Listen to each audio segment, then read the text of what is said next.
नमस्कार दोस्तों, राधे राधे, जय श्री कृष्णा। आज हम सुनने जा रहे हैं जेठ मास महात्म्य अध्याय 27। श्री नारायण बोले। इस प्रकार कहकर मौन हुए मुनीश्वर वाल्मीकि मुनि को सप्तनिक राजा दृढ़धनुआ ने नमस्कार किया और प्रसन्नता के साथ भक्तिपूर्वक पूजन किया। उस राजा दृढ़धनुआ से की हुई पूजा को लेकर आशीर्वाद को दिया।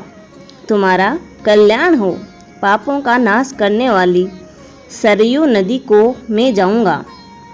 इस समय हम दोनों को इस प्रकार बात करते सायंकाल हो गया। यह कहकर मुनिश्रेष्ठ वाल्मीकि मुनि शीघ्र चले गए। राजा दृढ़धनुआ भी सीमा तक वाल्मीकि मुनि को पहुंचाकर अपने घर लौट आया। घर जाकर अपनी गुण सुंदरी नामक सुंदरी स्त्री से बोला।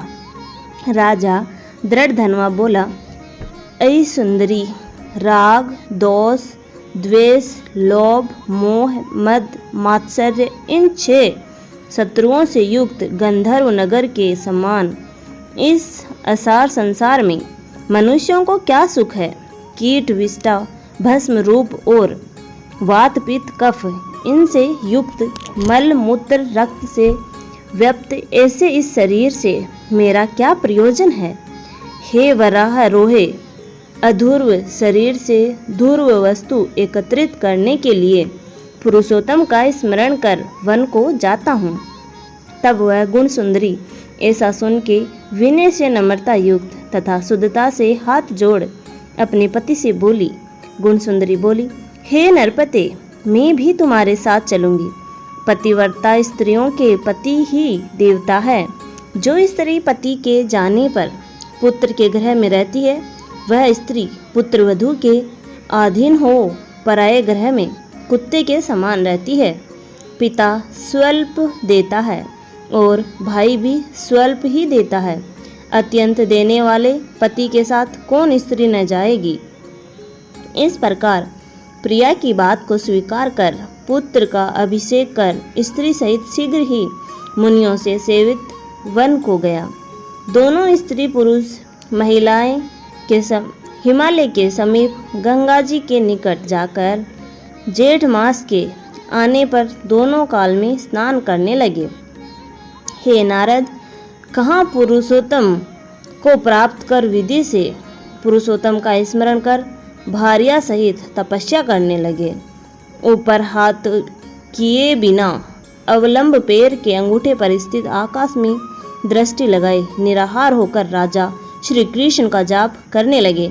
इस प्रकार व्रत की विधि में स्थित हुए तपोनिधि राजा की पतिव्रता रानी सेवा में तत्पर हुई।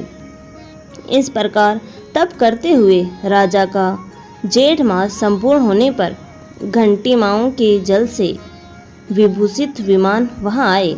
ऐसे तत्काल आए हुए पुण्यशील और सुशील सेवित विमान को देख स्त्री सहित राजा आश्चर्य युक्त हो विमान में बैठे हुए पुण्यशील और सुशील को नमस्कार किया। पुनः वे स्त्री सहित राजा को विमान में बैठने की आज्ञा दिए। स्त्री सहित राजा विमान में बैठ के सुंदर नवीन शरीर धारण कर तत्काल गोलोक को गए। इस प्रकार जेठ मास में तप करके भय रहित लोक को प्राप्त होकर हरि के निकट आनंद करने लगे। और पतिव्रता स्त्री भी जेठ मास में तप करते हुए पति की सेवा कर उसी लोक को प्राप्त हुई। श्री नारायण बोले, हे नारद, मेरी एक जीवा है। इस समय इसका क्या वर्णन करूं। इस पृथ्वी पर पुरुषोत्तम के समान कुछ भी नहीं है। सहस्त्र जन्म में तप करने से जो फल प्राप्त नहीं होता, वह फल जेठ मास के सेवन से पुरुष को प्राप्त हो जाता है। श्री जेठ मास में बुद्धिपूर्वक अथवा अबुद्धिपूर्वक किसी भी बहाने यदि उपवास, स्नान, दान और जप आदि किया जाए तो करोड़ों जन्म पर्यंत किए गए पाप भी नष्ट हो जाते हैं। जैसे दुष्ट बंदर ने अबुद्धिपूर्वक 3 रात तक जेठ मास में केवल स्नान कर लिया तो उसके पूर्व जन्म के समस्त कुकर्मों का नाश हो गया और वह बंदर भी दिव्य शरीर धारण कर विमान पर चढ़कर जरा मरण से रहित गोलोक को प्राप्त हुआ। इसीलिए यह जेठ मास संपूर्ण मासों में अत्यंत श्रेष्ठ मास है, क्योंकि इसने बिना जानने से ही जेठ मास में किए गए स्नान मात्र से दुष्ट वानर को हरि भगवान के समीप पहुंचाया गया। अहो आश्चर्य है, जेठ मास का सेवन जो नहीं करने वाला है वे महामूर्ख हैं। वे धन्य हैं और कर्त करते हैं और तथा उनका जन्म सफल है जो जेठ मास का विधि के साथ स्नान, दान, जप, हवन, उपवास पूर्वक सेवन करते हैं। नारद मुनि बोले, वेद में समस्त अर्थों का साधन करने वाला मनुष्य शरीर कहा गया है, परंतु यह वानर भी व्याज से पुरुषोत्तम का सेवन कर साक्षात मुक्त हो गया है। हे तपोनिधि, संपूर्ण प्राणियों के कल्याण के निमित्त मुझसे इस कथा को कहिए। इस वानर ने 3 रात्रि तक स्नान कहाँ पर किया? यह वानर कौन था? आहार क्या करता था? उत्पन्न कहाँ हुआ? कहाँ रहता था? और जेठ मास में व्याज से उसको क्या पुण्य हुआ? यह सब विस्तार से सुनने की इच्छा करने वाले मेरे से कहिए। आपसे कथामृत श्रवण करते हुए मुझे तृप्ति नहीं होती है। श्री नारायण बोले, कोई केरल देश का अत्यंत लालची, शहद की मक्खियों के समान धन में प्रेम रखने वाला, सर्वदा धन के संचय करने में तत्पर रहने वाला ब्राह्मण था। उसी कर्म से लोक में कदर्य नाम से प्रसिद्ध था। उसके पिता ने भी प्रथम उसका नाम चित्र शर्मा रखा था। उस कदर्य ने सुंदर अन्न, सुंदर वस्त्र का किसी समय उपभोग नहीं किया। उसको बुद्धि ने अग्नि में आहुति, पितरों का श्राद्ध भी नहीं किया, यश के लिए कुछ नहीं किया और आश्रित वर्ग का पोषण कर नहीं किया। अन्याय से धन को इकट्ठा कर पृथ्वी में गाड़ दिया। जेठ मास में उसने कभी तिलदान भी नहीं किया। माघ मास में भी उसने तिलदान नहीं किया। कार्तिक मास में दीपदान और ब्राह्मणों को भोजन नहीं कराया। वैशाख मास में धान्य का दान नहीं किया और व्यतिपात योग में स्वर्ण का दान नहीं किया। वैधृति योग में चांदी का दान नहीं किया और ये सब दान कभी सूर्य संक्रांति काल में नहीं किया। चंद्र ग्रहण, सूर्य ग्रहण के समय न जप किया और न अग्नि में आहुति दी। सर्वत्र नेत्रों में आंसू भरकर दीन वचन कहा करता था। वर्षा, वायु, आतप से दुखित, दुबला और काले शरीर वाला वह मूर्ख सर्वदा धन के लोभ में पृथ्वी पर घूमा करता था। कोई भी इस पामर को कुछ देता इस तरह बार बार कहता हुआ गो के दोहन समय तक कहीं भी ठहरने में असमर्थ था। लोक के प्राणियों की धिक्कारने से जला हुआ और अद्विग्न मन होकर घूमता था। उसका मित्र कोई बनेचर वाटिका का मालिक था। उसका दर्य ने उस माली से बार बार रोते हुए अपने दुख को कहा, नगर के वासी मेरा नित्य तिरस्कार करते हैं, इसलिए उस नगर में मैं अब नहीं रह सकता। इस प्रकार कहते हुए उस कदर्य ब्राह्मण के अत्यंत दीन वचन को सुनकर माली दया दर्द चित्त हो गया। शरण में आए हुए उस दीन ब्राह्मण पर माली ने दया करके कहा कि हे कदर्य, इस समय तुम इसी वाटिका में वास करो। नगरवासियों से तिरस्कृत हुआ वह कदर्य उस माली के वचन को सुन प्रसन्न होकर उस वाटिका में रहने लगा। नित्य उस माली के पास वास करता था और उसकी आज्ञा का पालन करता। इसीलिए उस कदर्य में माली ने दृढ़ विश्वास किया और उस कदर्य में अत्यंत विश्वास होने के कारण माली ने उस कदर्य ब्राह्मण को अपने से छोटे बगीचे का मालिक बना दिया। इसके बाद उस माली ने यह निश्चय किया कि कदर्य हमारा आदमी है, इसीलिए वाटिका की चिंता को छोड़कर राज मंदिर का सेवन किया। राजा के यहाँ उस माली को बहुत कार्य रहता था, इसीलिए और पराधीनतावश वाटिका की ओर वह कभी नहीं आया। वह अत्यंत दुर्लभ कदर्य उस वाटिका के फलों को आनंद से अच्छी तरह भोजन करता और लोभवश बचे हुए फलों को बेच देता।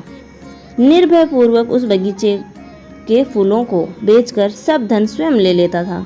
जब माली पूछता था तो उसके सामने झूठ बोलता था कि नगर में फिरता फिरता भिक्षा मांगता मांगता और खाता खाता तुम्हारे वन की रक्षा करता हूँ।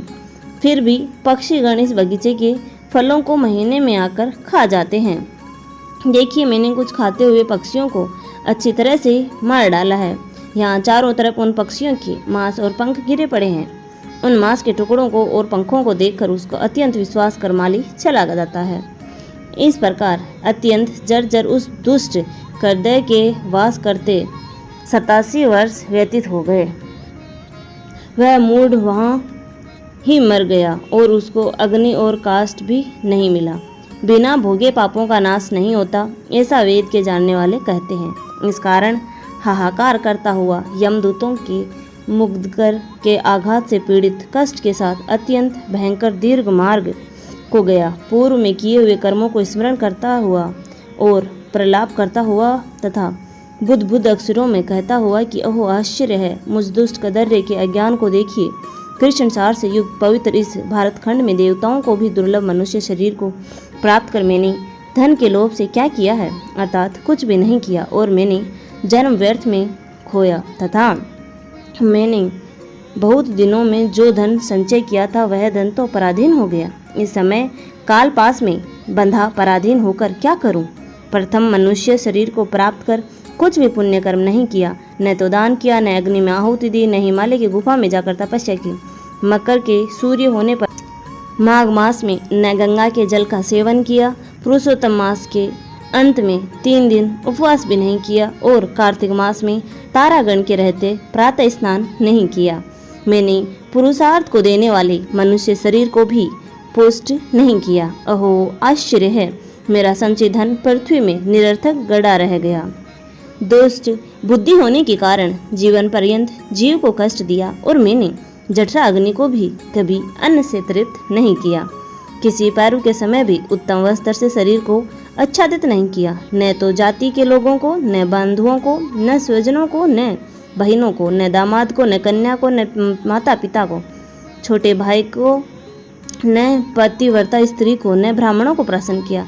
इन लोगों को एक बार भी मिठाई से कभी तृप्त नहीं किया। इस प्रकार विलाप करते हुए उस कदर्य को यमदूत यमराज के समीप ले गए। उसको देखकर चित्रगुप्त ने उसके पाप पुण्य को देखा और अपने स्वामी धर्मराज से कहा कि हे महाराज, यह ब्राह्मणों में अधम कर्पण है। धन के लोभी इस पुष्ट दुष्ट कदर्य को कुछ भी पुण्य नहीं है। वाटिका में रहकर इसने बहुत पाप किया। मालिका विश्वास पात्र बनकर साक्षात स्वयं फलों को चोराया और जो पके हुए फल थे उनको खाया, और जो खाने से बचे हुए फल थे उनको इस दुष्ट ने धन के लोभ से बेच डाला। एक फलों से चोरी का पाप, दूसरा विश्वासघात का पाप। हे प्रभु, ये 2 पाप इस कर्पण ने अत्यंत उग्र है और भी इसमें कई प्रकार के अनेक पाप हैं। नारद मुनि बोले।